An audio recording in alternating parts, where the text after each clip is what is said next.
is a valley in north-central Washington where each year people gather from around the world for 3 days of communal living, ritual celebration, and spiritual healing. They come to the Methil Valley from all walks of life and many different cultures. They are young and old, single or with families. What brings them here is a common belief in fairies. These nature spirits, they say, exist in other dimensions invisible to most of humanity. But occasionally, to those who have kept a child's faith in the possible, the veil between our world and the next opens to reveal the fairy realm.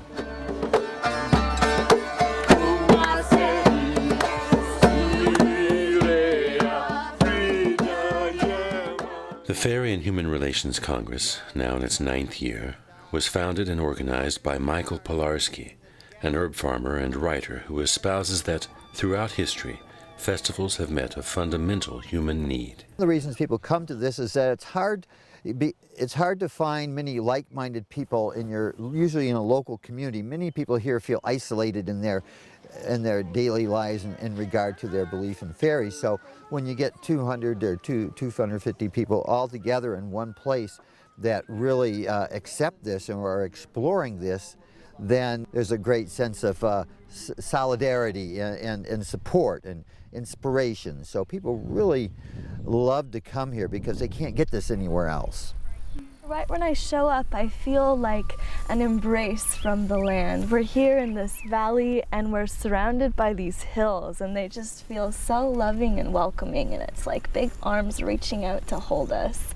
And it just creates this very safe space for us to really open up and share and learn from each other and have sacred play.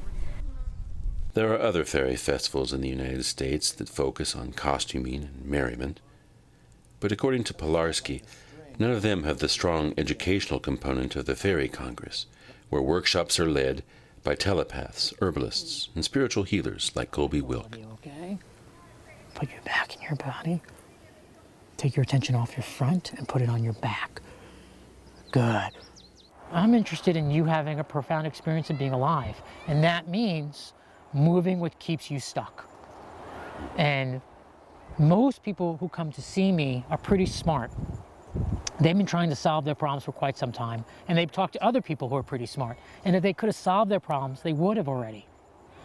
That makes me conclude and them conclude that the answer is not readily available here. And so by traveling outside of this realm to a place of oneness where the only thing that exists is love, all things melt away in the face of love. And people are left in their full selves, in total, absolute well-being. Hope Mead of Colville believes transparent orbs that appear in digital photography are evidence that the veil between dimensions is lifting. A lot of people talk about 2012 and the Mayan calendar ending in 2012, and what we believe, and a lot of other people, is that it's not the end of the world. There are a lot of scary movies coming out now about 2012 being the end of the world, but we actually believe that it's the end of time as we know it, and that we're going through a dimensional shift. We've been researching the orb phenomenon for about 8 years now, and in that time orbs are showing up more and more. They're showing up all over the world. So in the same way that we believe the veil between dimensions is lifting so that we now see the orbs that have been there all along, the fairy realm also is there, but it's in another one of those unseen dimensions or unseen realms. And so that's sort of the connection between the fairies and the orbs and why we're here.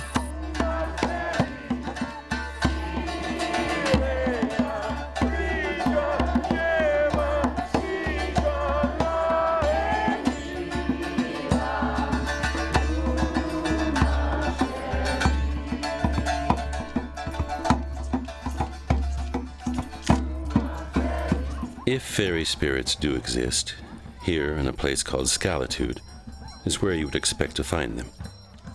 If such creatures are attracted to sights and sounds of human bliss, this is where they would seek it. Skeptics, clerics, scientists may scoff. It matters little to the creatures gathered here, from whatever realm, who answer Yeats's call. Come, O human child, to the woods and waters wild, with a fairy hand in hand, for the world's more full of weeping than you can understand.